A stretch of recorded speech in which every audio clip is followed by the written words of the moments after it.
Hello，各位馬迷朋友，大家好，歡迎大家翻到嚟馬師傅低成本博彩手記。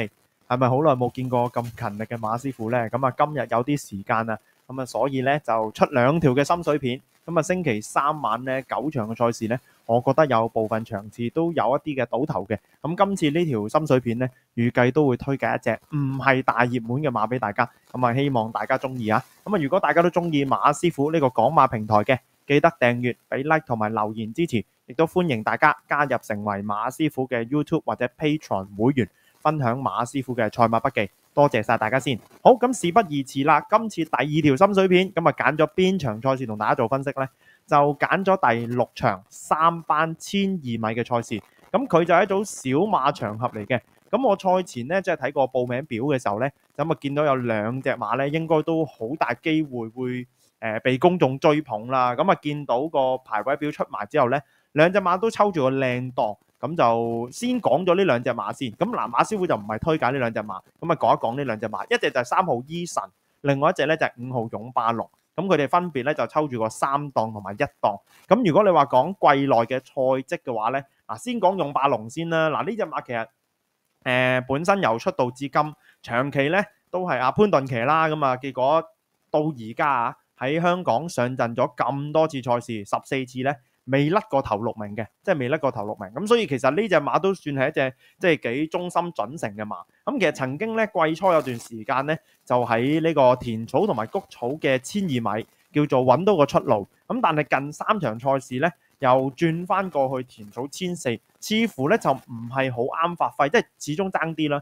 又或者田草嘅1400咧，對手都真係多啊。例如上次嗰場552咧，佢輸俾不同世界或者鐵金剛呢啲咧，係好勁好準嘅馬嚟嘅。咁所以我覺得呢勇霸龍今日賽事抽住個1檔咧，都仍然係會被追捧嘅。不過大家留意下咧，潘頓就冇騎呢隻啊，冇騎勇霸龍，咁啊走咗去騎奇異果啊。好，咁另外一隻咧就係嗰隻伊神啊。咁呢隻馬咧亦都係啦。嗱，今年咧轉倉由羅富全轉過姚本輝之後咧，都估佢有一段時間會大復甦噶啦。咁啊季初搏2場，咁啊中間調整1場之後，再嚟到其實季內跑6場賽事咧，有5場賽事都係喺頭5名翻嚟嘅，2Q 1個 pace， 一場第4。咁所以呢啲馬其實季內又好準嘅。嗱，不過上次502咧，另外少少耿耿於懷就係即場佢完全冇飛數嘅，即係好似講到明俾你聽咧，佢輸硬咁樣嘅。咁我覺得咧，姚本輝啲馬咧有陣時都幾同個飛數臨場咧，即係有啲互動嘅。咁再前一次又係嘅，呢場賽事又係臨場賽事啲飛數咧，唔係好見影嘅。咁結果佢就恰如其分喺一個3頭馬車格局入邊咧，咁啊成為唯一一隻甩嗰隻啦。咁所以我感覺呢隻伊神咧，你都係睇一睇即場個飛數先至決定，即係賭唔賭落去。我就覺得呢兩隻都係最多拖住先咯。咁點解咧？我覺得呢場賽事咧有一啲馬我想搏嘅。咁最主要就想同大家推介呢隻7號啊，安康孟利。咁其實賽前咧就喺報名表階段咧就已經想揀呢隻馬噶啦。不過咧就都係要睇一睇個騎練配搭先。嗱，最後都係揾翻希威森。咁冇辦法啦，始終呂健威咧即係最常用嘅就何澤堯，跟住就希威森，然後就可能係董明朗等等。咁呢隻馬咧，今輪賽事就喺何澤堯養傷嘅情況底下，咁啊繼續落翻希威森度。其實我覺得呢隻馬近嗰兩賽事咧都有少少試馬嘅味道，因為始終其實上年呢隻馬好有星味嘅，咁啊泵到上去3班，咁但係今年就好明顯就好掙扎啦，咁啊一路成季跑落嚟咧都只係得個第3，咁今次就擺到明係搏佢個評分咧落翻去63分。即係63分，即係仲低過佢最後一次贏馬嗰個分數，咁就搏佢反底嘅。好，先同大家睇一睇514先。嗱，呢場係田草嘅1400米嚟嘅，我哋入直路咧可以望一望阿董明朗嘅手勢。嗱，同組佢輸嗰啲對手好嘢嚟嘅，康樂高球、首飾天空、信心星，所以我認為呢場賽事咧，佢嗰個第7咧有啲參考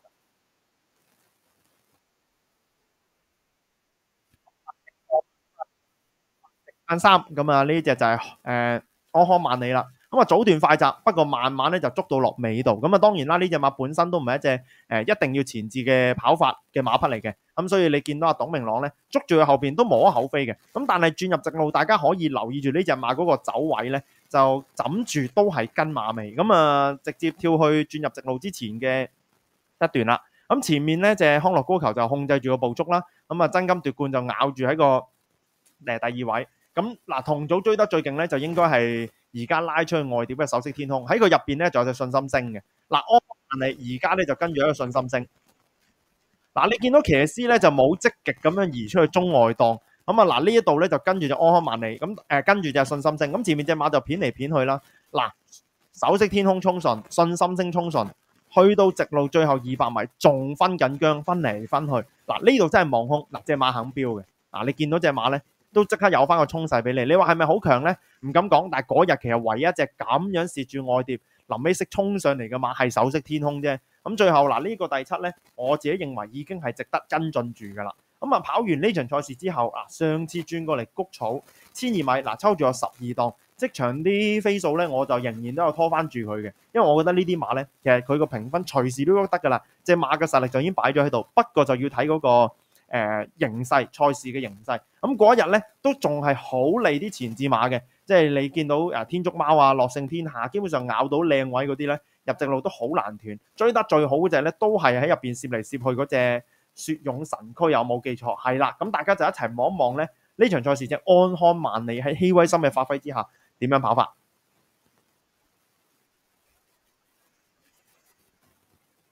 好嗱，一起步咁啊，紅白直間衫紅帽咧就係嗰隻安康萬里，咁啊而家咧就喺個鏡頭最外方嗰隻，咁你見到佢抽住12檔咧，都真係難處理嘅，咁啊結果就嘗試捉到落最尾啦，咁但係捉到落最尾咧，都仲係3碟啊，要捉後多一格先至能夠攞隻有愛心得嚟做遮擋，咁我覺得嗰場賽事你其實呢一個位咧，你都已經當輸咗噶啦，咁你見到嗰啲天竺貓喺前面放，咬住第2位就係嗰隻佛亮老窩。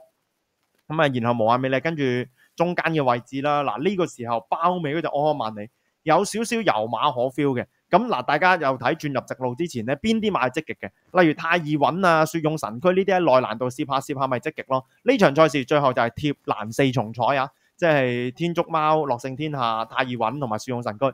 反而揈出去外檔嗰啲咧，唔好話超級大傻仔啦，不過冇乜點樣跑過。嗱入直路你見到希威森又係枕住跟馬尾。一路喺個 box 度移嚟移去，喺個 box 度漂移，咁啊呢度騎兩步又轉翻出去，基本上冇望空過啦。嗱，最後一望空，嗱50米組一騎上去，哇！隻馬肯標嘅，嗱，所以呢兩賽事咧，你睇到隻馬望空咗之後肯標，嗱能唔能夠灌注到尾唔知啊？呢啲就係嗰啲塞車馬咧，你最需要擔心嘅地方，因為就算佢塞完車咧，你俾佢望空跑一次未必話跑得好好，不過佢就應該能夠俾得翻嗰個賠率你去試一試咯。咁所以咧呢一場第6場咧。我暫時覺得伊神同埋勇霸龍，既然兩隻都會成為熱門嘅話咧，呢隻安康萬里抽住個9檔，嗱全組入邊咧都係差唔多最外檔啦。咁我諗小馬場合嘅話，就算縮翻去後邊嘅話，會唔會嗰個同頭馬距離都冇咁遠，可以去搏一搏咧？咁所以呢一場賽事咧，我就推介呢隻7號安康萬里俾大家。咁除咗呢隻安康萬里之外咧，其實仲有另外一隻咧，頭先都留下咗少尾巴想同大家講下嘅，就係呢隻奇異果啊！嗱，呢隻奇異果今日賽事打黃牌出嚟，第一次上陣就揾蘇銘倫，第2場直接換潘頓。嗱，呢隻馬有趣嘅地方係，同組潘頓唔係冇馬可以揀啦，你最少可以揀隻勇霸龍先。咁但係咧唔騎勇霸龍喎，可能因為122磅潘頓唔想做啦，又或者一早已經應承咗。其實呢隻奇異果都未定。嗱，咁3月23號嗰日咧，其實你見到奇異果咧，佢嗰個賽事形勢咧就有少少我叫做蝕咗個賽道形勢而走走地光嘅。咁嗰日咧，大家一齊去望一望呢隻奇異果沿途嗰個走位啊！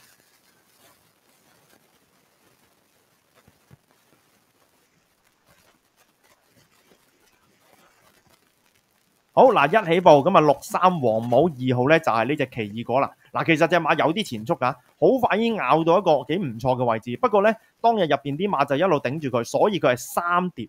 雖然有遮擋，但係就走咗3碟。咁如果大家記得嗰日蘇銘倫咧，基本上所有啲馬咧，全部都係好似油馬可 feel 咧，一路走咗3碟都唔知做緊啲乜嘢嘅。好啦，咁而家轉入直路，呢隻奇異果咧3碟望空喺冇遮擋底下，作為一隻初次上陣嘅馬咧。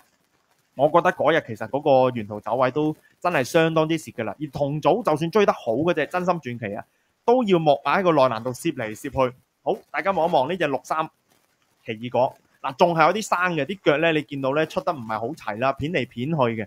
咁最緊要你要望下呢隻馬最尾可唔可以保持到個同速先。